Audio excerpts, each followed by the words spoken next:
අපි හදමු කොණ්ඩ කැවුම්. මුලින්ම මම හාල් පිටි ග්‍රෑම් 500ක් දාගන්නවා. ඒකටම දාගන්නවා පාම් පිටි ග්‍රෑම් 250.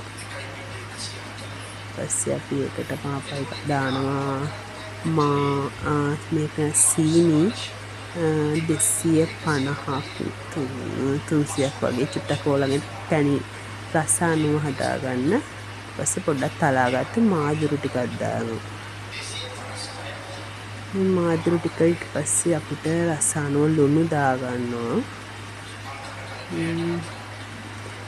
ඒක චුට්ටක් මේ අපි ඩ්‍රයි ඉන්ග්‍රීඩියන්ට්ස් ටික පොඩ්ඩක් කලවම් කරගන්නවා හොඳට. මොකද මේකට පැණි දානවා අපහු ඒ දේවල් ඔක්කොම හොඳට කලවම් වෙන්න නම් මේ ටික හොඳට කලවම් වෙලා තියෙන්න ඕනේ.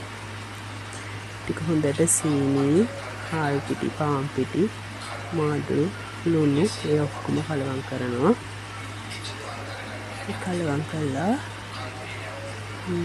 අපි මේකට දානවා ඊළඟට කිතුල් පැණි, පොල් පැණි ඕන පැණි ජාතියක් ගන්න පුළුවන්. මම නම් ගත්තේ මේකට පොල් පැණි. මේකට අපි පොල් පැණි දාගමු. පොල් පැණි මම මේකට අරන් තිනවා හුණ්ඩුවක්. කඩෙන් ඉල්ලුවම දෙන්නේ වගේ තමයි පොල් පැණි හුණ්ඩුවක් තමයි මම ගත්තේ. මේකට මම පොඩි ප්‍රමාණයක් හදන්න ගත්තේ. මම පළවෙනි වතාවට මේ වගේ හිම කොණ්ඩ කැවුම් හදන්නේ. ඒ හින්දා මම පොඩි ප්‍රමාණයකින් පොඩ්ඩක් හදන්න උත්සාහ කරා. ඉතින් හොඳට හදාගත්තා. බලන්න දැන් ඊට පස්සේ අපි පැණිත් එක්ක මේ හාල් පිටි ටික අපි මේ දාපු ඩ්‍රයි ඉන්ග්‍රීඩියන්ට්ස් ටික ඔක්කොම කලවම් කරනවා. ඉතින් වතුර දාලා මේක කලවම් කරන කලින් හොඳට පැණි ටික මුළු ඔක්කොම හොඳට අනෙන්න ඕන. චුට්ටක් බලන්න ඔයගොල්ලෝ මේක මේ පැණිත් එක්ක කලවම් වෙනකොට වතුර පොඩි ප්‍රමාණයක් වතුර දාන්න. මොකද පැණි වල තියෙන තෙත ගතියත් එක්ක මේ ඒකට මම දැන් ඊට පස්සේ පැණි බෝතලේටම පැණි තව තියෙනවනේ ඒකේ වතුර කෝප්පයක් වගේ දැම්මා. පැණි ටික හේදිලා එනවා. මේ බෝතලේ තියෙන ටික තව ඉතුරු ටිකක් නිකන් ගන්න බැහැනේ පැණි ඔක්කොයිනේ. ඒ වතුර කෝප භාගයක් වගේ පැණි බෝතලෙට දාලා ගත්තේ. මම ප්‍රමාණයක් නම් හරියට බැලුවේ නැහැ. මෙන්න මේක අනා ගන්න ඕනේ හින්දා. ඊට පස්සේ හොඳට මේ පාන් පිටි, හාල් පිටි ඒක ඔක්කොම පැණිත් එක්ක හොඳට මේක දියට හදන්නේ ටිකක් සාමාන්‍යයෙන් මම ඔයාලට පෙන්නන්නම් අන්තිමට. ඒ ප්‍රමාණයට හොඳට අනා ගන්න ඕනේ. අනාගෙන සාමාන්‍යයෙන් අපිට ඒක මේ රොටි හදනකොට හදන්නේ පොල් රොටි. අන්නේට වඩා චුට්ටක් දියට තමයි හදාගන්නේ. පොඩ බලන්නකො මම හදන විදිහ. සීනි පැණි වලින් තමයි මම පැණි රස හදාගන්නේ. සමහර නම් සීනි කැරමල් කරලත් පාට ගන්නවා. මට හිතුණා පැණි වලින්ම පැණි සීනි විතරක්ම මෙහෙම දාලා හදන්න. බලන්නකො මම ඊපස්සේ තව වතුර ඒකත් බලන්න චුට්ට වතුර මම ප්‍රමාණයක් මෙන්නේ නැහැ. වතුර කෝප්ප කාලක් වගේ දැම්මා. මොකද මේක මේ අර ටික විතරක් මදි ඇනෙන්න සම්පූර්ණයෙන්ම ඇනෙන්න. ඊට පස්සේ මේ ටික ඔක්කොම හොඳට අර සුදු පාට පිටි ඔක්කොම පැණි වතුර එක්ක හොඳට කලවම් වෙන්න අනන්න ඕනේ. මුලින්ම මේ හාල් පිටි ගන්නකොට හාල් පිටි හලලා ගන්න. පාන් පිටි නම් මම හැලුවේ නැහැ. හාල් පිටි හලලා ගත්ත මොකද අර හැලුවට පස්සේ එකෙක් තියෙන කප්පි වගේ ගතිය පොඩ්ඩක් අයින් වෙනවා. නැත්නම් අර ඇතුලේ මේ ඝනකම ටිකක් අර කෑලි වගේ හැපෙනවනේ. දැන් බලන්න මම මේක අනනකොට වඩා මේක ප්‍රමාණය ඔයගොල්ලෝ හදනවා නම් මේ විදිහට බලන්න. ඒක ඔයගොල්ලන්ට තේරෙයි අතට සීනි අඩු වැඩි කරගන්න රස අනුව. මම ගොඩාක් පැණි රසට හැදුවේ නැහැ. සාමාන්‍යයෙන් කෑවට පස්සේ බලන්නකො මේක පද්දම ඔස්සල පෙන්නන්නේ ප්‍රමාණය මේ අදිනවා මේ වගේ ගානට දිය කළ වතුර ගොඩාක් දාලා තියාගන්න. මොකද අපි මේක පැය 3ක් 4ක් පිපෙන්න තියන්න ඕනේ. පැය 3ක් 4ක් පිපෙන්න තියනකොට පිපුණට පස්සේ මේක මේ සාමාන්‍ය උෂ්ණත්වයේ තියෙන ෆ්‍රිජ් එකේ එහෙම දාන්න නැහැ. පියන් එකකින් වහලා හොඳට නියටි ගන්නලා මේක අනන්න ඕනේ. හොඳට මේ හාල් පිටි ඔක්කොම අනන්න ඕනේ. අඩියටව තියෙනවා. ඒ ඔක්කොම හොඳට අනලා ගන්න ඕනේ. නැත්නම් ඊට පස්සේ ආය අපිට දානකොට අපි ඒකේ පාන් පිටි කැට වගේ ගැටි හැදිලා පාන් පිටි හාල් පිටි ඔක්කොම එහෙම වෙන හින්දා මොකද මේ විදිහට තමයි මේ ගානට තමයි අනාගන්නේ. මේ ඕගොල්ලන්ට පේනවා ඒක බට එකක් වගේ පේනන්නේ. ඔක පැය 3ක් විතර යනකොට මීට වඩා මේ වෙනස්. ඔක ගොඩක් හයි ඝනකම වෙලා තියෙන්නේ. හාල් පිටි දාලානේ තියෙන්නේ. බලන්න.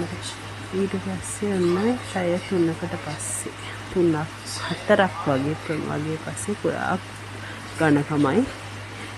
මේකේ වතුර ප්‍රමාණයක් නම් මට මනින්න බැරිුණා පොඩ්ඩක් මේ ඒක වලින් පේන මම මේ කලවම් කරන විදිහ බලන්න. සාමාන්‍යයෙන් වතුර මට හිතෙන විදිහට වතුර කෝප්පයක් වගේ ප්‍රමාණයක් දැම්මේ. බලන්න මම මේක හදනකොට ඒ ප්‍රමාණය මේ ඔයගලන්ට තේරෙනවා. සාමාන්‍යයෙන් අර තෙල් තාච්චියට දානකොට වක් කරන පදම ගොඩාක් දියත් නෙමෙයි ගොඩාක් තුක් නෙමෙයි. උකුණාමත් අර නිකම්ම අර ගොඩක් ඝනකමයි.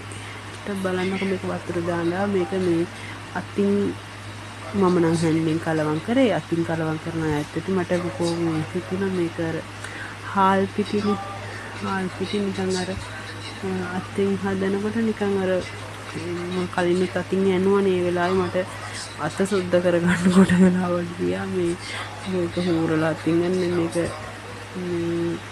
දිය වගේ වුණාම තවත් මේ අතේ ගෑවෙන්නේ මම අතින්ම කලවම් කරා.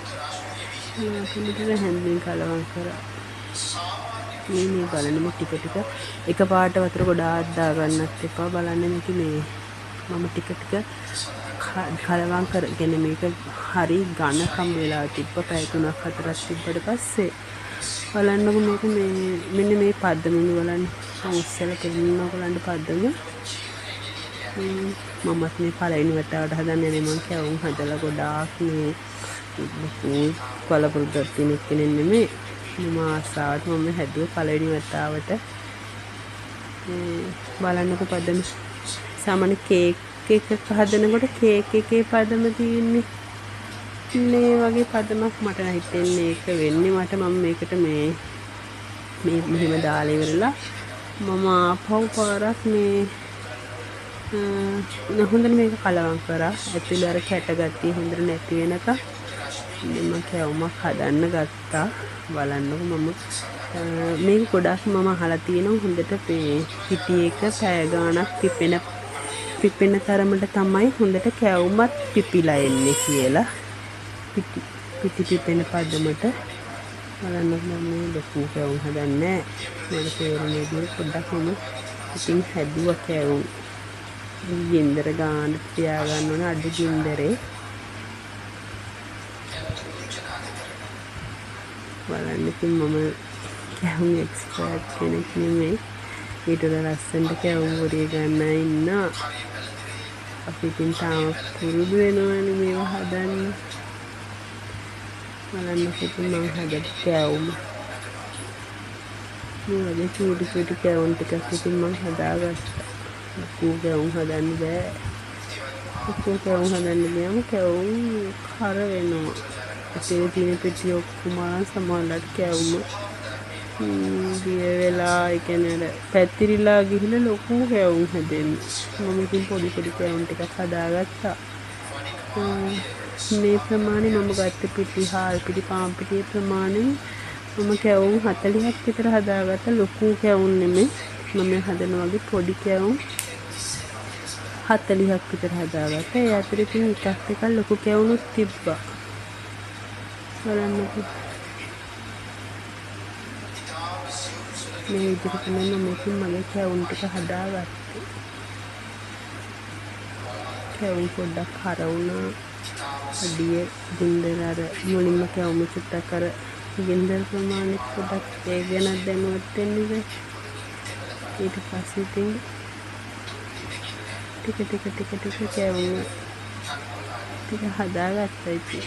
මුලින්ම කැවුමනේ. බලන්න ඉතින් හොඳයිද කියලා. බොහොම ස්තුතියි මම බලාගෙන හිටියට අහගෙන හිටියට.